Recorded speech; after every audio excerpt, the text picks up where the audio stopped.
varume vakamugamuchira vakavapa simba rekunzi vana vaMwari. Havina simba jivai simba rangu. Tari basa baba kuti waita zvakanaka wauya kuimba yaMwari.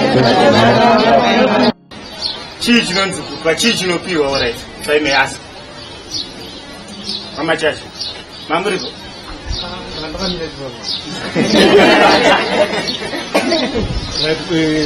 Amen. Kupa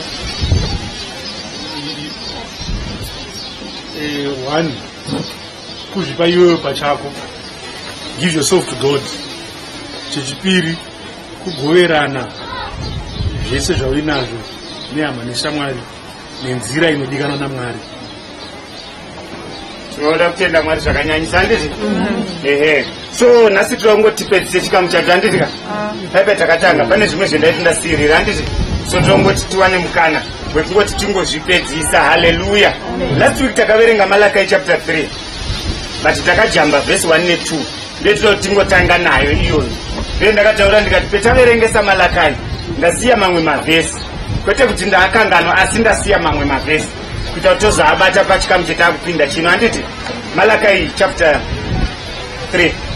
Toti tiverenge verse 1, 2 ne 3 yacho zvitanga tasiya zvacho izvozvo.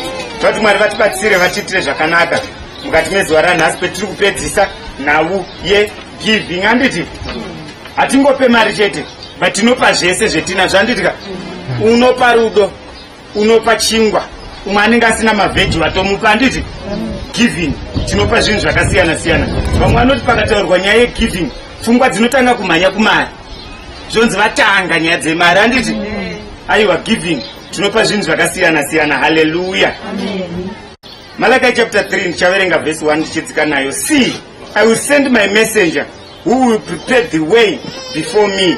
Then suddenly the Lord you are seeking will come to his temple. The messenger of the covenant whom you desire will come, says the Lord Almighty. But who can endure the day of his coming?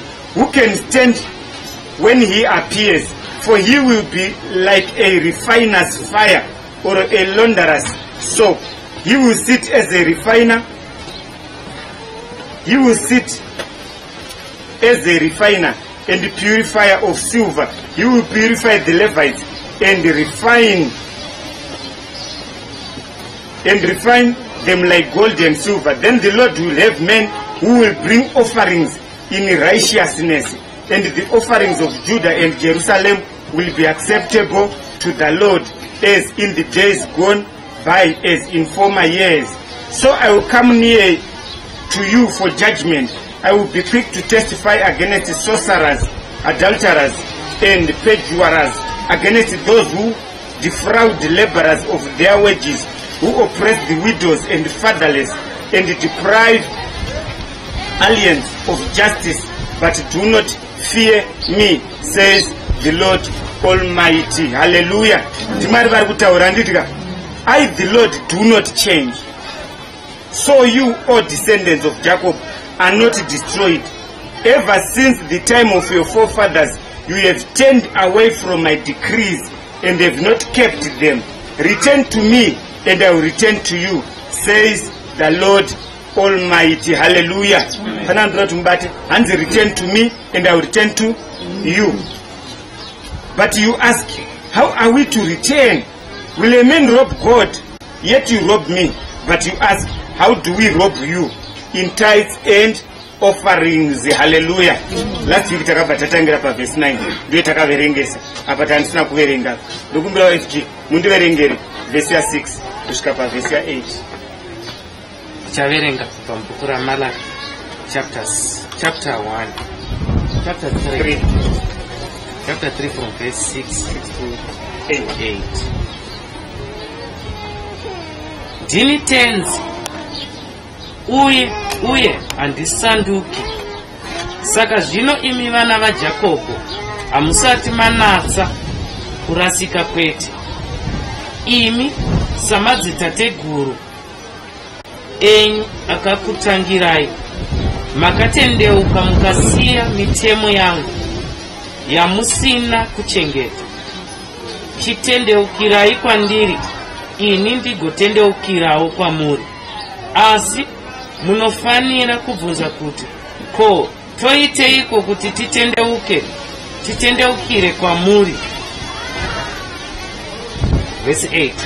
Zvino ini ndinokubvunzai kuti, zvakanaka here kuti munhu anyengedze Mwari? Hazvina, kwete. Amen. Amen. Verse 8. Zvino ini ndinobvunza kuti, zvakanaka here kuti munhu anyengedze Mwari? Hazvina kunaka, kwete. Asi imi muri kundinyengedza. Zvino imi munobvunza muchiti, ndinonyengedza seiko? Munonyengedza pakupa kwamunoita chegumi chenyu nemipiro yenyu. Hallelujah.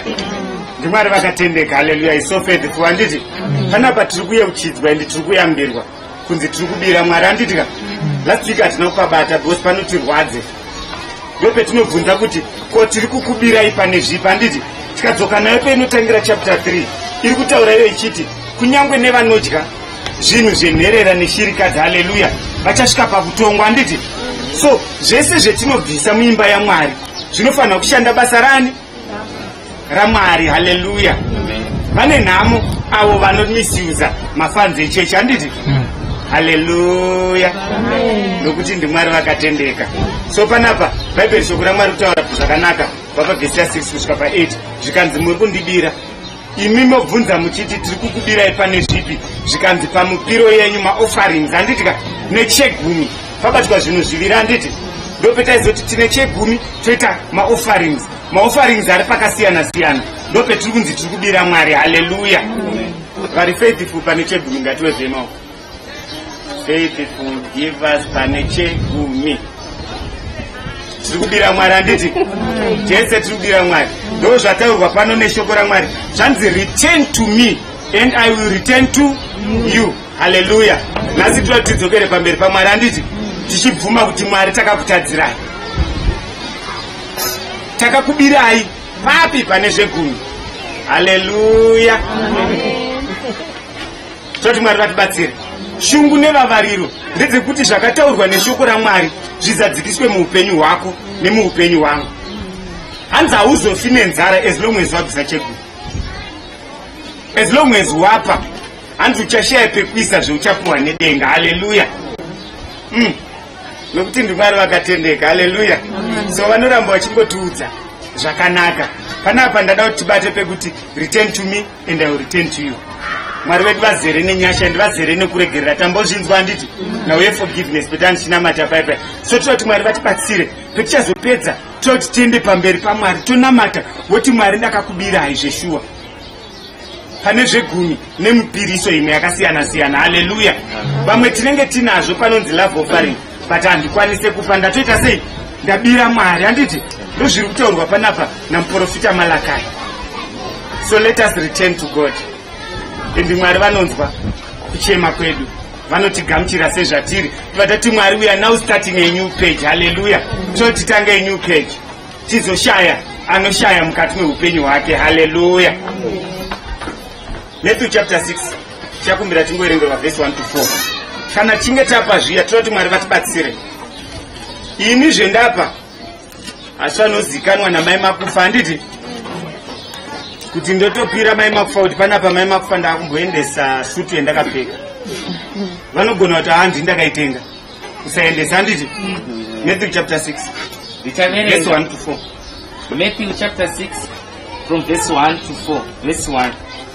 Zvino imi chenjerai kuti murege kungoda kuita zvakanaka pakunamata, muchigona chete kuonekwa navanhu.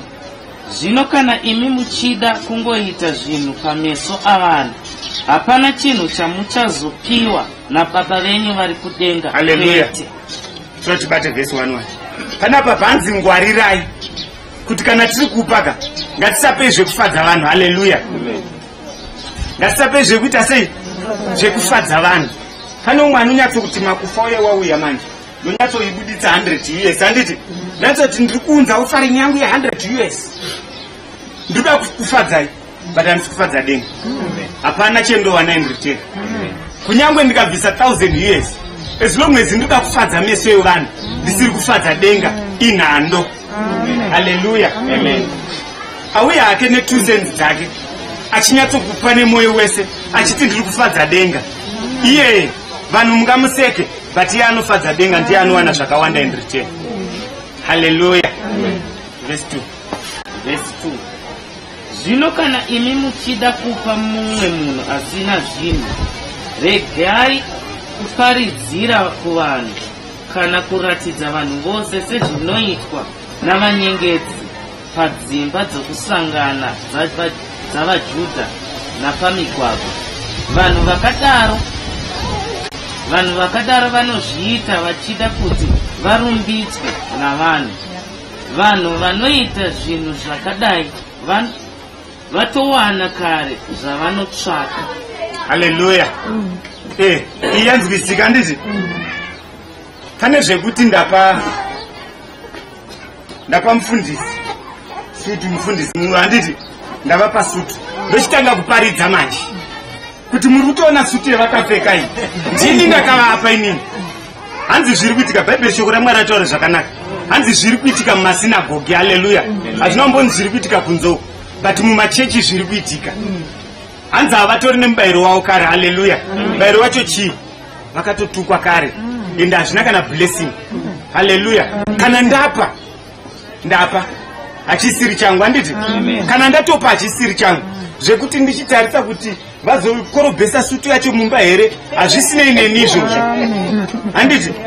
So hama dzangu FIGM family ndotizivisane kuti when you give even muvakidzani wako don't expect chimwe chinhu kubva kwaari. Ipa nemoyo wako wese, wona kuti denga harirotomoke. Mwari vakatendeka vanorotomoka. Ukangopa chete nemoyo wese, Mwari vari kumusoro kudenga vanokupa. Kwete uzofamba uchishambadza uchiti mazuva ano muri kuona vari kumatii nemukaka ndini ndakatovapa mukaka. Hazvina blessing. Unenge wangozviita nje kuda kufadza vanhu. Haleluya. Verse 3. Asi kana uchida kubatsira murombo, zviite muchinyararire, zvokuti kunyangwe shamwari dzako dzomwoyo dzirege kuzviziva. Dzokorodzai. Asi kana uchida kubatsira murombo, zviite muchinyararire, kuti kunyangwe shamwari dzako dzapamwoyo dzirege kuzviziva. Haleluya. Shamwari dzako dzepamwoyo ngadzirege kuita sei? Kuzviziva. Rechirungu robva rati, but when you give to the need, do not let your left hand know what your right hand is doing. Hallelujah. Left ne right ishamwari dzepamwoyo kai zvinofambidzana zvinhu izvi. Zvendaita ini ava vanogona kutadza kuzviziva because vanogona kuti uri kupirei. Isi mumba tisina sauti but tiri kuvavarira blessing handiti zvekuti mumba hamuna sauti. After giving ndoziva kuti sauti ichauya. So hanzi shamwari yako yepamwoyo ngairege kuziva kuti wapa handiti. Zvinotinetsei handiti ka handirega nimbosuma. Kusuma ikoko kunogona kubloka zvimwe zvinhu zvinoda kuuya muupenyu hwako handiti. So tinoti Mwari vatibatsire vatiitire zvakanaka. Ndiverengere vhesi yekupedzisira vhesi 4. Taverenga vhesi 4. Izvi ngazviitwe muchivande, ipapo baba vako vari kudenga vanoziva zvasavanzika vachakupa mubayiro wako. Mwari vari kumusoro kudenga hanzi vachakupa mubayiro wako after giving secretly. Haleluya. Pasina kana ari kuziya waita hapo zvawaita, waita zvawaita, wapa. Mwari vari kumusoro kudenga ndovega vari kuona ende ndo vari kuziva, ndovetiri kunzi ndo vachakupa mubayiro ivavo. Ina handiexpecte kuti munhu andipe mubayiro but ndiri kuexpecta denga kuti rindipe mubayiro. Haleluya. Vari kubatsirika vangani? Ndiri kubatsirika ini ende ndiri kuzarurirwa zvimwe zvinhu zvakavanzika. Haleluya. So tiri kuti Mwari vatibatsire vatiitire zvakanaka. Vangani vari prepared kupa? Tataura tikati kupa hatingopi kereke chete handiti. Ingave nhando kana ini kumba kwedu ndisingagone kupa, ndichingoda kuuya kukereke ndichipa. Vabereki vangu vari kufa nenzara but kuchechi ndiri kunofadza mufundisi. Uri kufadza handiti? Hausi kufadza denga. mubereki ngaafara. Kana mubereki afara, zvinhu zvinokutera. Haleluya. Zvinongokutera zvega. Charity begins at home. But mazuva ano tanoita nemakristu anoda kufadza vanhu kukereke. But kudzimba dzavo vabereki vachichema navo. Inhando. Misodzi yemubereki ichingobuda. Mwana haasi kundirangarira. But mubereki akauya kuchechi anonzwa chipiwa testimony. Chinzira muri kuona vamakufu vagera apa ava. Ndo vakaita ichi. Ndo vakaita ichi. Ndo vakaita ichi. Mubereki agera apa. Bhutsu yakavharika. Hembe yakavharika. Anonzwa sei? Paanochema iwewe hapana breakthrough inouya muupenyu hwako. Misodzi yemubereki haisi raiti kuti ingobuda ichichema achitaura nezvako. Handiti toti pagadzirise semhuri. Handiti faithful God, Mwari wedu ndimwari vakatendeka, ende vari kutidzidzisa izvi kuti mukati meupenyu hwedu zvinhu zvishanduke muupenyu hwedu. Haleluya. Takuda kukangana zvekumashure. Handiti ndakamborarama humwe upenyu huye hwekusaziva, but kuno tiri kudzidziswa, tiri kunamata, tiri kunzwa shoko raMwari zveriri kureva. Handiti sotoda kuti Mwari vashandure zveupenyu hwedu. Mwari votiitira zvakanaka. Nezuro ndaibvunzwa nedzimwe hama tiri kubasa, hanzi ndimi wafundisi mimi panhau yegiving iyoyi. Chinombonzi seed chii? Unoziva kunge wakarongerwa, ivo vanga vakatondirongerawo. Inditoriwo zvangu nezvendiri kuita. Zvikanzi chinonzi seed chii? Tinongonzwa zviri kunzi bvisai maseed machechi, imimi wafundisi muri kudya mari dzedu. Yeye chichi? Ndikati aiwa zvakanaka zvakadaro. Handiti right, hama dzangu tofanira kudyara. Handiti ndatouya pano mani, tofanira kudyara. Haleluya. Makuda kubvunza kuti chii chinonzi kudyara? Ndopane nyaya. Handiti that's the next question. Nokuti ndiMwari vakatendeka. Haleluya. Ukadyara unokwanisa kukohwa. Handiti pana anokohwa asina kudyara. Ndofunga taakutosvika kurainy season, vanhu vakutanga kumhanya varima. Handiti fertilizer iri kupi, mbeu yacho iri kupi, chakati, magejo angu ari right here, mombe dzangu dziri right, hapana iri kurwara here, in preparation. Handiti ka so munhu ukadyara ndikoti ukohwe. Haleluya. Tatobata here vana? Pana anga wane mari asina kudyara mari? Haleluya.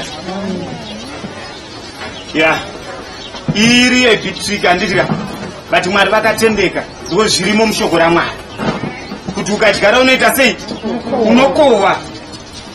Ukadyara unokohwa. Pana patinongoti bate chinhu chimwe chete. Kana pane chinhu chaunoda mukati meupenyu, dyara, unokwanisa kuchikohwa. Haleluya.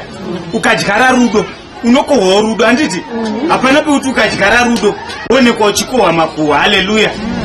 Ukadyara rudo unokohwawo chi? Rudo.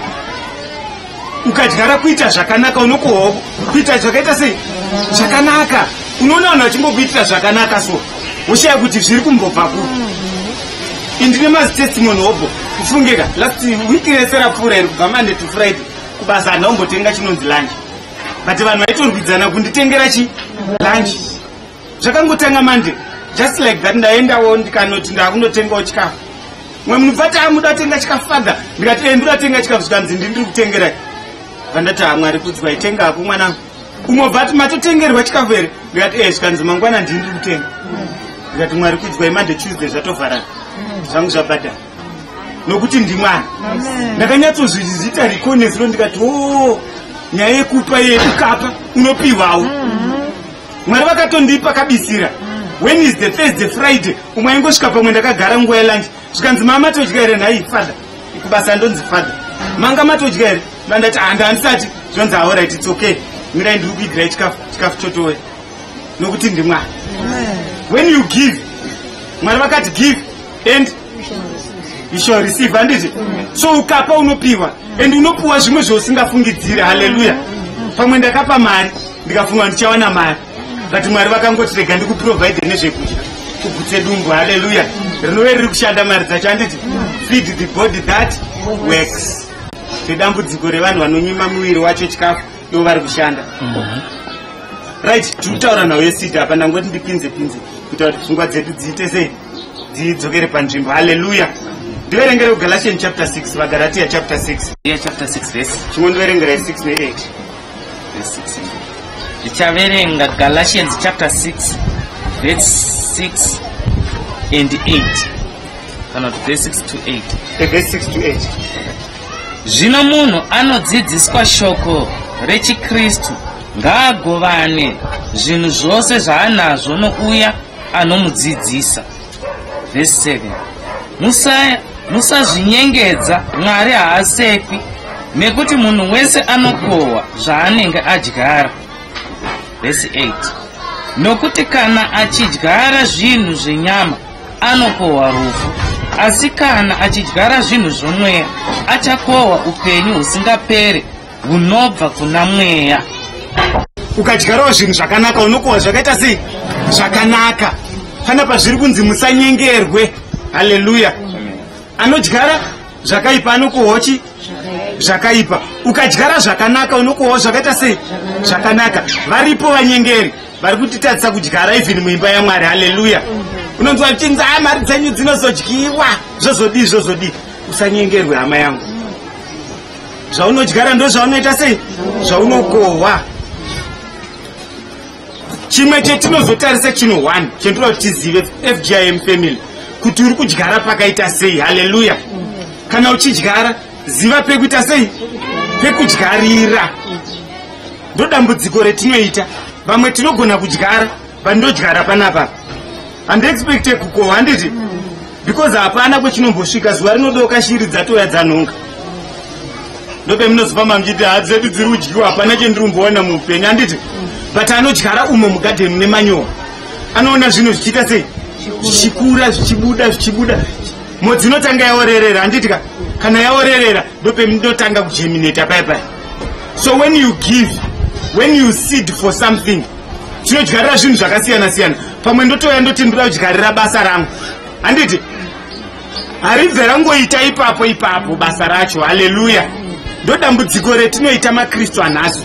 Zvekuti tozoti Mwari havasi kundinzwa. Rega kanditi wadyara nhasi, chirega zvimboorera. Iwo chinamata. Haleluya. Zvichiorera. Pezvinotanga kujeminata, wochiziya kuti yes, seed yangu yakujeminata manje. Unoona kubasa zvinhu zvakutanga kuita handiti? Zvakutanga kuita. Kusvika paunonyatsounzi vanhu vanotanga kutaura kuti ava meje mumwe vanenge vakaita sei vakaromba. Tese tiri maticha. But sei zvevari kuita zvisiri kuita zvisiri kuenderana nepeya. Because vakadyarira basa ravo. Haleluya. Kuti even ne 2 cents dzendinowana Mwari, ndoda kuti 2 cents idzodzo dzimultiply amenoti kangani vanhu vaone chimwe chinhu nokuti ndimwari. Zvaunodyara ndozvaunokohwa. Ukadyara seed 1 unokohwa zvinhu zvakawanda handiti? Chibage ndodyara modzi 1 but ndo muguru une modzi nyingana yakawandisa handiti? So ndozvetira kuti hama dzangu ngatidzidzei kudyarira zvinhu zvetinenge tichida handiti? And woziya kuti uri kudyara panani. Ukadyara pana Jesu zvako zvinonyatsoita zvakanaka. Haleluya. Hausi kudyara kuna Makufa, hausi kudyara kuna Treasure, hausi kudyara kuna Chairman, but ziva kuti uri kudyara kunani? Mubvunzo uchibva wauya svika seed yacho inozoshanda basa rei? Ndodyarwa nemunhu waMwari kana kuti inoshanda basa raMwari? Ndipindure. Munhu waMwari kana basa raMwari? Pane zvino 2. Pana chimwe chendinoda kuti mundudze. Pazvino 2 izvozvo inoshanda seed. Basa raMwari ndikonesa. Mati Sunday school. Basa raMwari FD ndimo abati vemari. Seed yauya iyo muumwe menyu inoshanda basa rei? Amen.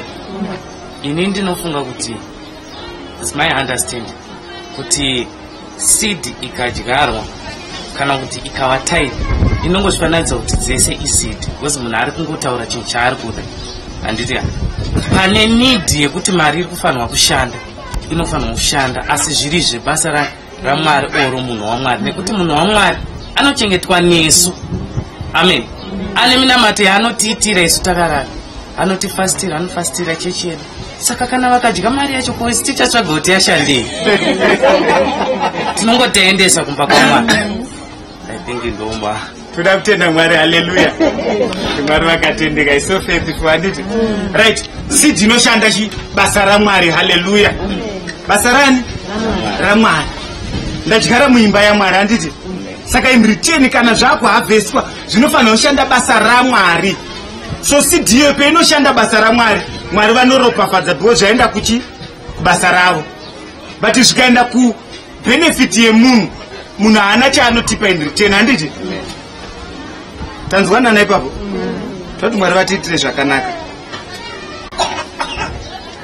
Mark chapter 4 verse 14. Nokuti ndiMwari vakatendeka, is so faithful. Ndakunopedza ipapo, ndakutopedza. Mark chapter 4 verse 14. Tokwanisa kudyara even shoko raMwari. Hallelujah. Shoko raMwari chairo tokwanisa kudyara. Haisingori mari chete tinodyara. Even shoko raMwari verse 14. Mark chapter 4 verse 14. Taverenga Mark chapter 4 verse 14. Mukushi anokusha shoko raMwari. Anzi mukushi anokusha chi? Zvatoclear guys. Mukushi anti ndiye mudyari. Kudyara kawo. Shoko raMwari rinodyarwa. Hallelujah. Then in return panowanikwa michero yakawanda handiti. So tinodyara zvinhu zvakawandisa. Mari chaiyo tinokwanisa kuidyara. 2 Corinthians chapter 9 takamboiverenga last week. Tinondiverengera 2 Corinthians chapter 9 verse 6. Then tozoenda chinonzi tithe cheche. Ndo special seed manje handiti. Tinoitora special seed. 2 Corinthians chapter 9. Mungondiverengera 6 and 7. Ndichaverenga 2 Corinthians chapter 9 verse 6 and 7. Zvino yaukaiwo chinhu ichi, kuti munhu anokusha achiita kanyimira mudeme. Right. Zvino yaukaiwo chinhu ichi, kuti munhu anokusha achiita kanyimira mudeme, ndiye anozokohwawo madaranganwa. Asi uya terese munzazvitoro neshoko raMwari. Alright, I'll come again. Verse 6. Zvino yaukaiwo chinhu ichi, kuti munhu anokusha achiita kanyimira deme, anodyara achiita zvekunyimira nyimira, ndiye anozokohwa madaranganwa. Madaranganwa ndimonotiziya pamwe chibage choti apa pane chimwe apa hapana handiti chisina kunyatozara cheche. Ndozvaunokohwawo izvozvo. Hande. Asi uya anokusha achiregedzera ruoko rwake ndiye anozokohwa zvoukurudza. Zvezve zvekuti hanzi anoregeredza ruoko. Mambo zvinzwa, anoregeredza ruoko. Kana uchipa zvekungopa zvezve zvekuti ndiri kupa, handitarise zvakawanda handitika, zvekuti kune hanzi ndiye anokohwa, inonzi bumper harvest. Hallelujah. Usaite zvimwe zvekudaidai handitika, but ngatingopai Mwari nemwoyo unoda handiti. Hazvirevo kuti kunzi kuregedzera ruoko kubvisa mari yakawanda, but kubvisa zvinobva pai pamwoyo wako handiti. Ini ndikatouya ne5 bond ndichipa Mwari, as long as ndapa nemwoyo wese ndatopa zvinhu zvekuregeredza ruoko. Hallelujah. And ndinokohwa zvakawanda. Hallelujah. Nokuti ndiMwari. That tithe is a special seed. Tithe is a special seed because zvinonzi ukapa chegumi chako wazviwanira protection. Hallelujah. Wazvichengetedza pane zvese, waparadza mweya wehudyi handiti. So it's a special seed. Chinhu chinonzi tithe. Ngatibvisei chegumi. Mwari votiitira zvakanaka, Mwari votigonera. Hallelujah. Seed tinogona kuipa kuna vanhu vanoshaya. Ndiverengere Mapisarema chapter 41 ndichipedzisa. Zvine mubayiro wazvo kupa vanhu vanoshaya handitika. Mapisarema chapter 41 mungondiverengera verse 1 to 3. Ndichaverenga Mapisarema chapter 41 from verse 1 to 3. Akakomborerwa iye anorangarira varombo, tenzi achamununura pazuva renjodzi. Verse 2. Tenzi achamuchengeta nekumururamisa, achakomborera pasi pose, hamungamuisi mumaoko avavengi vake. Verse 3. Tenzi achamusimbisa paanorwara, achimuporesa pakurwara kwake kwose. Haleluya.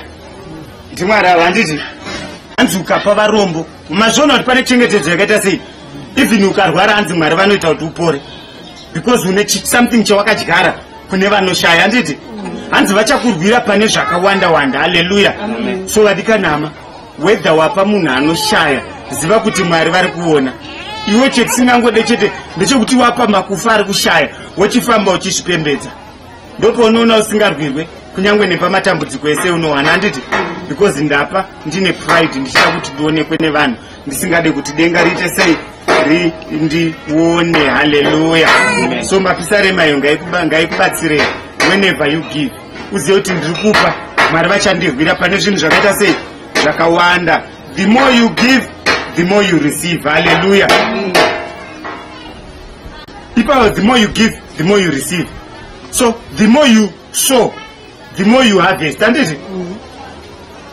So toti Mwari vatiitire zvakanaka. Bhaibheri shoko raMwari chitanga rati munondibira. Ndofunga patabatsirika. Handiti vamwe hatisi kukwanisa kukohwa because hatisi kudyara. Hallelujah. So kubva nhasi tichienda mberi toti tikwanise kudyara, tikwanise kukohwa, Mwari votiitira zvakanaka. Tine ma-special projects anouya mukati mechechi. Last week takazvitaura. It's an offering. Handiti special project ina handina, but rega ndichitaura kuti no, mataura kuti pane ishu yemacheya. Ina handina hangu, but ndinoda kuti ndinokutengerai macheya acho. Kana maunganidza mari, ini ndochimhanya kunoita sei, kunotenga watopa. Haleluya. Ini mazuva ano handisi kuwana mari, but kuchechi ndoziva kuti kuda kutsvairwa. Ndingatsvaire chingani naye mudikonesi? Ndikonesi kuti munogona kumukira kusendiseni motsvaira zvinhu zvoita zvakanaka. Handiti watopa kuna Mwari. Haleluya. Ngatisevhisi watopa. Hapana anoshayiwa mimba yaMwari. And muFGIM tese tiri vapi and tiri vakundi nekupfurikidza. Haleluya.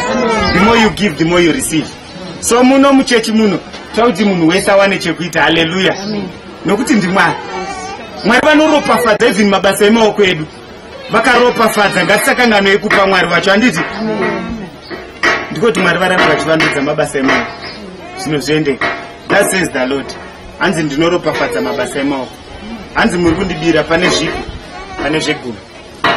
Mwari votaura vachiti return to me and I will return to you. Ngasvikaitwa nguva yatosimuka toti tinamate tiende pamberi paMwari. Tingotanga nekukumbira ruregerero kuti Mwari takakubirai, Mwari chindiregererai ini sedunga munhu kuti ndive faithful pamberi penyu, zvese zvakanyorwa mumagwaro zvizadzikiswe. Mwari vachitiitira zvakanaka. Tinamate.